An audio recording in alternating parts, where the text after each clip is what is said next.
Hey there, welcome back to another video. This time around, it is my review of the 2000 comedy sequel, Nutty Professor II, The Klumps. Now, before I get around to sharing more of my thoughts on this sequel, I want to give a special shout out to Sylvia for requesting this video. And if there's another film, TV show, or topic that you would like to see me discuss in the future, feel free to donate to my PayPal. The link will be in the video description down below, and I will try to get to it as soon as I possibly can. Now, Nutty Professor to The Klumps is one of those sequels that, even as a kid, I wasn't really big on. I would always gravitate more towards the first movie, and after watching it again, I'm still not really that enamored with the movie as a whole. But this isn't a rant because I didn't hate the film. There were things about it that I definitely didn't care for, honestly, at all. But there were some elements of it that I actually felt were a bit of an improvement from the first. And then there were other elements that were just the same shtick, but not nearly as funny this time around. So it definitely did suffer from, a case of sequelitis. It's directed by Peter Seagal, and I think his direction is fine. I can't really say it's any different than anything that Tom Shadyac brought to the table when it comes to the first movie. Uh, it's good when it comes to the scenes involving Eddie playing all the different characters. It ties together really well. There aren't really a lot of jarring moments between Eddie uh, playing off of Eddie, and there's other moments that are very effects heavy that look pretty good. Particularly the sequence with the giant mutated hamster. It's a really good looking practical effect, and Seagal shot it very well. The film does have a good bit of Looney Tunes energy and style to it, and flair when it comes to the visuals, and good balance of different sort of camera techniques. So when it comes to an over the top comedy, yeah, it's well directed for what it is. The script, though, by Barry Blaustein, David Sheffield, Paul Weitz, and Chris Weitz, that's a different story. For one, I do think there are some positives. I like the idea of Sherman Klump still having some battle to fight with Buddy Love, where Buddy Love is still a part of him, and Buddy will come out at times and take control of Sherman, and in a lot of ways kind of represents a side of Sherman that a lot of people have, the one that doesn't necessarily have a filter and says some dumb things at the worst time. And I like that Buddy is still there under the surface. So then when you have the plot where Sherman decides to use this experimental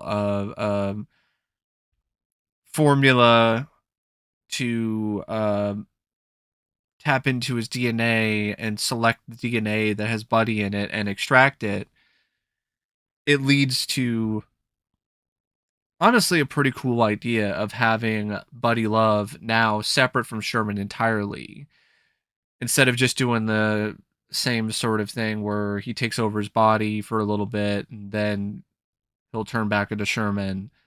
I like that. I like that aspect of the script. But the whole way that Buddy becomes his full form again, not so much. I mean, a dog thing where a dog hair gets into the genetic goop, and then now he's part dog. And so you have these scenes where, oh, is looking at these other dogs and, sniffing. And I think there might have been one scene where I think he might have been considered sniffing a butt. And, the typical sort of dog humor, looking at two dogs humping and commenting on that. And the whole stuff with the ball and fetch and using a newspaper in the bathroom. It's just, I just felt like it was very lowbrow, and it just that kind of stuff doesn't normally make me laugh that much. I just find it more annoying. And I will say that I also liked the love story this time around. I actually felt the love story between Sherman and his fiance, Denise. I felt that was much more sweet. It felt like the two really had more of a genuine connection. I'm not saying that Jada Pinkett was just terrible or she had no chemistry with Sherman or Eddie in the first movie. I thought their chemistry was fine, but here I thought between Eddie and Janet Jackson, I thought the chemistry was really good, and I also felt the script definitely did Janet a lot more favors because her character wasn't necessarily the type of character that is, kind of just friend zone, but friend zone a Jane, friend zoning uh, uh Sherman, because you kind of got that vibe. You never really bought by the end of that movie that they were gonna be together forever. Like you didn't really have that vibe with it. And here, you really do buy that the two really love each other, and they have this love of science, which also connects them even further. So I liked that aspect of the film's script as well. I don't think it would have worked as well with Carla. I really don't think it would have. And that's another thing that makes this sequel a little bit fresh. And I honestly didn't mind the subplots with the Klump family. Like I know a lot of people aren't really that big on the subplots, but I like the subplots of the Klump family more than the subplots in the first movie with the dean and trying to raise the money for the school and all of that. Like, I was more into the subplots of the Klumps, like the relationship between the mom and the dad, and how that's not working out so well, and they're reaching some pitfalls, and the dad feels bad because he's not able to satisfy his wife anymore, and he goes to extreme lengths and tries the formula that makes him younger, and then you have a lot of conflict with that, and how it doesn't turn out the way that he thinks it was going to with him and his wife, where, oh, I drank the formula, I became younger for you, isn't that what you want? And she's like, no, like, I love you for you, and I liked that. I thought that was sweet. And there were some other stuff like with the grandmother and her being horny that was tiresome, but there were nice scenes, like the scene with Sherman and his dad, where his dad talks to Sherman and is trying to cheer him up because he's feeling down because of the experiment that he did. He's becoming dumber, which I felt that was another aspect of the script that was good. It added an extra conflict and an extra bit of stakes to things, other than just Buddy Love taking over or being this villain, or just stealing his formula or whatever. Like here, like there's some real high stakes, because if he doesn't get Buddy back inside of him, and the two meld together again, he's gonna be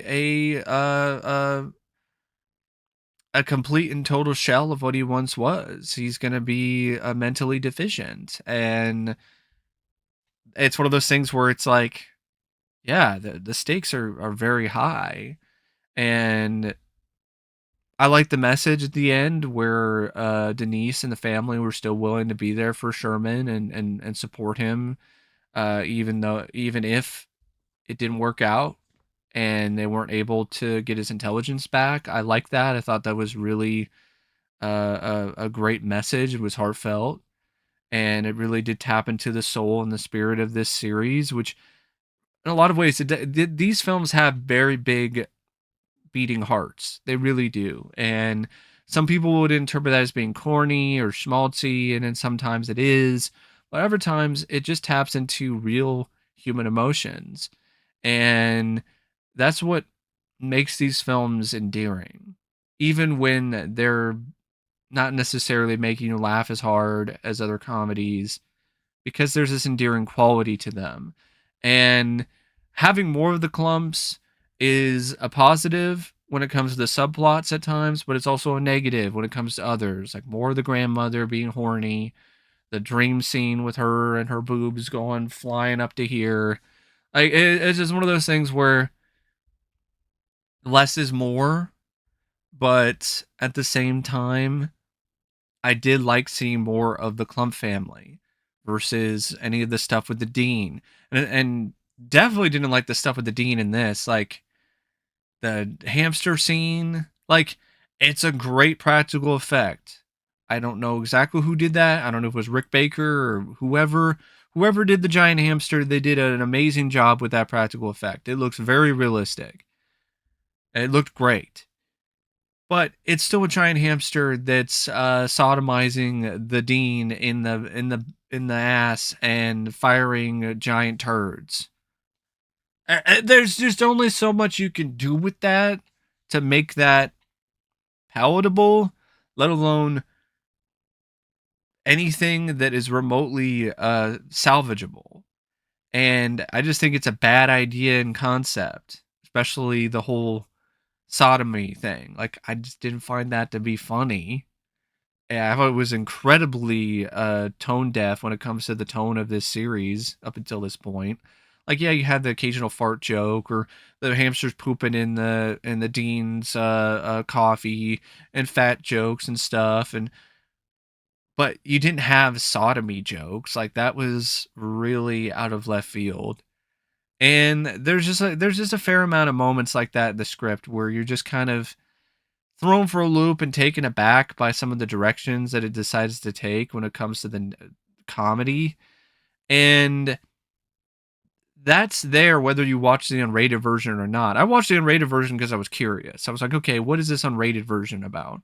Like, how much more raunchy and over the top can the comedy be here? And it was pretty raunchy, and at times it got me. But then there was other times where I was like, this is too much. This is too far. And the hamster stuff was definitely one of those times for me. And yeah, Buddy Love was still fun, but it just felt like I don't know, like the whole dog stuff was just dumb to me, and it almost felt like he was even more obnoxious, if that's even possible, compared to the first movie, to the point where he wasn't necessarily likable. Like in the first film, he was obnoxious and a total jackass, but there was a certain charm to him that you genuinely enjoyed watching this character because of that. The charm isn't necessarily the same here, so he just comes across as more annoying than really a lot of fun to watch. Even though there are a couple moments where I do admit I did I did have some fun with Buddy Love again, but there's just other stuff where it's just too abrasive in the way that the character was written. And I know that was the whole point in the first movie. He was very abrasive in that too, but it just felt like there was a better, I don't know, a better balance, a better ratio of the abrasiveness. Um, Maybe what Eddie did with it was more clever or something. There was more to it. I don't know. But yeah, it's just one of those films where I get why some people are not really that into the story or the script as a whole because of the different subplots, because of the fact that it is a little overstuffed, and because of the fact that you have a lot of stuff where you're like, okay, this is just kind of treading familiar ground. But I think the script could have been way worse. It's one of those movies where, yeah, I'm not a big fan of it, but I didn't hate it. And I know a lot of critics really did not like this movie, and there are a lot of people who really don't like this movie to this day. And I understand those criticisms, but it's just one of those films where it's like I can I can sit through it and get some enjoyment out of it, get a few laughs. It's not something I'm gonna sit down and watch anytime soon again because of just how inconsistent it is, but I still feel that the script is better than I think people give it credit for.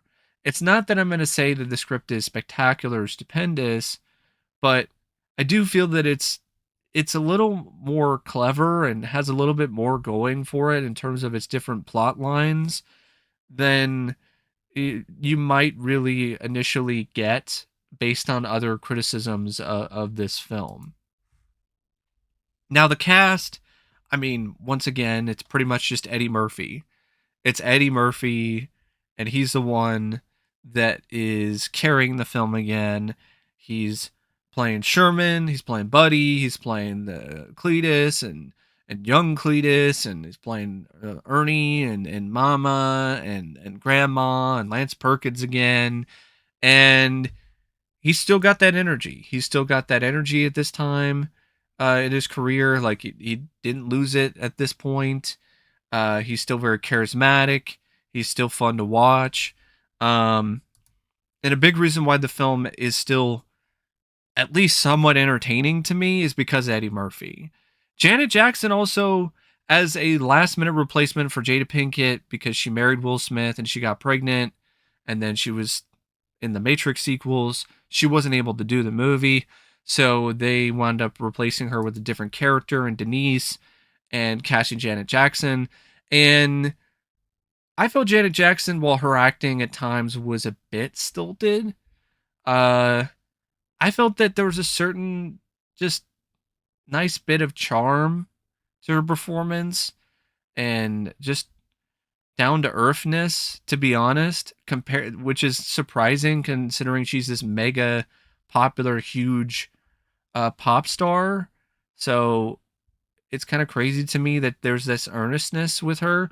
But then again, she was in TV and she did other acting before this. So, and she played characters that were kind of in that vein. So this wasn't completely out of her wheelhouse, and it shows. And yeah, I thought it was sweet. I thought it was a sweet performance. It was a sweet character, and I liked the scenes between her and Eddie Murphy. I felt the two really did have a good connection with one another. I felt it was a better connection than Eddie and Jada, to me personally. Um, Larry Miller, he's back as Dean Richmond. I mean, what can you do with a character who gets sodomized in the behind by a giant hamster? There's only so much you can do with that. He does the best job he can possibly do with such a just throwaway role here. Richard Gant, you might recognize him. He was in Rocky Five. He's been in a lot of other stuff. He plays Mr. Gaines. Um, I think Richard Gant. He was also in Jason Goes to Hell. I think, yeah, he was the coroner in that. But he played George Washington Duke in Rocky Five, and he plays the father of Denise. And there's a fun scene with him and Anna Maria Horsford, who plays the mother at the dinner table. And Wanda Sykes has a cameo as the owner and like the hairdresser at this hairdressing shop where Mama Klump gets her hair done. And you also have Chris Elliott, who just plays a random restaurant manager. You have Charles Napier, who's in this as a 4-star general.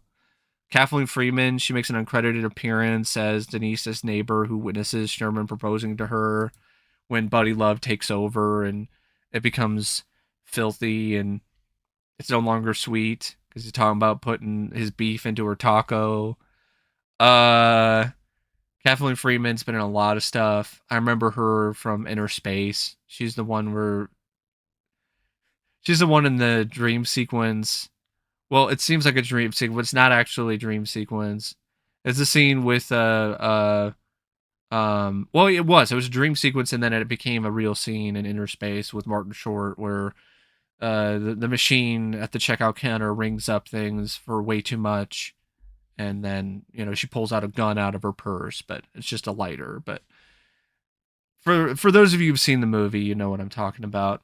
But yeah, it was fun to see Kathleen Freeman again, and she was funny. She was probably the funniest actor in the movie to me, other than Eddie Murphy, and she wasn't even credited. Um, the film features some fine cinematography by Dean Semler. It's not some of his best work, but it's serviceable. It's so-so. It's average. it gets the job done.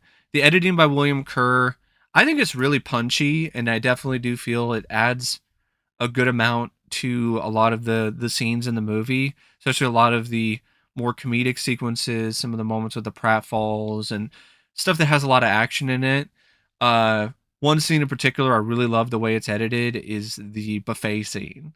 I just love the way that the sequence is edited in its entirety, where the Klumps they come to the buffet, and it's edited in a lot of ways, kind of like a horror film, where everything's got these quick cuts and everything, and it's so dramatic because they're just going in and they're just eating everything, and they're clearing out the entire buffet.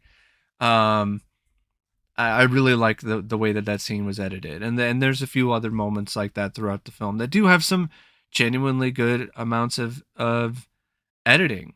And David Newman comes back and does the score, and it's just as fine as it was the first time around. Uh, Definitely has its schmaltzy notes. Definitely has its other moments where it's just trying to be more cartoony and more over the top and a little loony. Um, Typical sort of comedy score from around this time. And this one's a little bit more slow paced than the first because it's 109 minutes, so it definitely has a little more fat. And I think it could have lost some weight because there are some scenes where it's a little bit too heavy and gets kind of boring because it just becomes a sort of soap opera or drama about the Klumps and what's going on with the family. And then you have just similar tired beats from the first movie with the stuff with Buddy Love and him trying to steal a formula. uh and the whole, oh, we gotta impress the investor again, like that's another thing that's a part of the plot with the school and impressing an investor and so on. But and you have the dream sequences as well, like in the first movie, but this time instead of it being on a Godzilla parody, it's like a parody of like Armageddon. And you have a scene where Sherman propels himself via farts across the space station in zero gravity. And oh, whoops, he screwed up and put the bomb on the moon. Ha ha ha. It is one of those things where like, it is one of those movies where it's like, this is stretching things. This is really stretching this concept.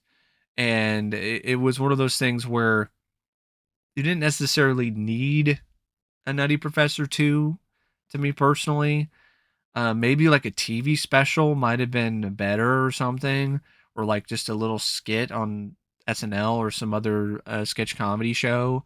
Like a full length feature film with more of an emphasis on the Klumps. While it is more interesting than what the first film did, it has its limitations. And so there are times where, it breaks through the belt and it's not able to hold things together, and stuff just starts flopping out, and it's kind of unsightly and kind of not really that enjoyable to watch. And so that's kind of what's really the film's biggest problem, is that it's just so conceptually unneeded. And so it has to do a lot of just crazy random things, I guess, to keep your attention, but it doesn't really necessarily work. I mean, like the stuff with where Buddy Love is now this liquid thing, and this liquid goo, and it's like floating around and it's flipping people off, and it's slapping itself in some woman's behind, and she farts, and the blob commentates on it, and it's just like and there's like a whole scene where he becomes like a little kid, and the kid is like swearing and whatever. And I want to bring that scene up and the goo scene because some of the visual effects in this are terrible. They are really bad compared to the visual effects in the first movie, which for the time I feel were state of the art and still for the most part still hold up fairly well. The visual effects in this are just really bad a lot of the time. Like the goo, the younger buddy, like with the kid, the mouth movements in particular were absolutely atrocious. Like, they did not match at all. It was very distracting. And the makeup effects, they were fine, but I didn't feel they were necessarily as good as the makeup effects in the first movie. Maybe it's because they try to do a little bit more this time, or maybe it's how they were lit. Uh, some of the family looked good, but then there's other family like the grandmother in particular looked a little off to me. But that's just me personally, and some of the stuff with Sherman wasn't necessarily as lifelike looking. Um, it almost looks like some corners are maybe cut, or there were some things that were done with the makeup to make it so it was easier to take on and off. So then you lost something.